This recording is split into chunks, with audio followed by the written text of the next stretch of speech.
Наместо денеска за 5 месеци разузнавачите бегалци Горан Груевски и Никола Бошковски ќе одговараат во судот во Солун поради користење на лажните пасоши. Грчкиот суд за прекршоци го одложи рочиштето неочекувано поради отсуство на еден бегалец од Блискиот исток кој на аеродромот во Солун пред 3 месеци бил уапсен во истата група со двоецот од УБК. Информацијата ја потврди адвокатот Петар Василев кој го следел денешниот процес во Грција. На денот кога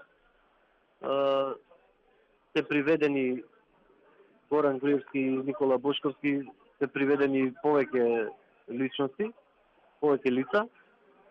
Едно од нив не беше на денешното рочиште уредно покането, тие причини мораше да се одложи рочиштето.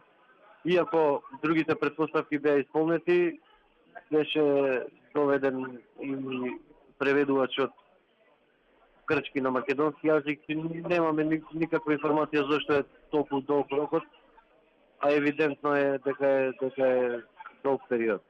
Додека го чекаат рочиштето кога Грција ќе треба да одлучува за екстрадицијата на 13 декември, Груевски и Бошковски побарале политички азил од јужниот сосед. Во меѓувреме, специјалното јавно обвинителство и одбраната се подготвуваат за судскиот процес на најголемата афера со прислушувањето која се води под кодното име Таргет Тврдина.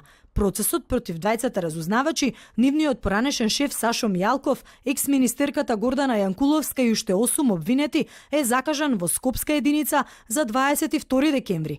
Некогашните колеги агенти беа неразделни во бегството и заедно уапсени на 18 октомври во Солун под лажни идентитети како Христо Атанасов и Неџми Хасан. Заедно со групата мигранти неколку дена престојуваа во центар за мигранти близу Солун, а потоа екстрадициониот притвор го продолжија во затвор. Тие пред надлежните во Грција побарале да не бидат депортирани дома бидејќи стравувале за своите животи и безбедноста. Пред речиси еден месец Груевски како прво обвинет беше осуден на година и пол затвор за уништување на документи поврзани со прислушувањето. На обвинителна клупа се очекува да одговараат заедно со Бошковски за нелегално масовно прислушување.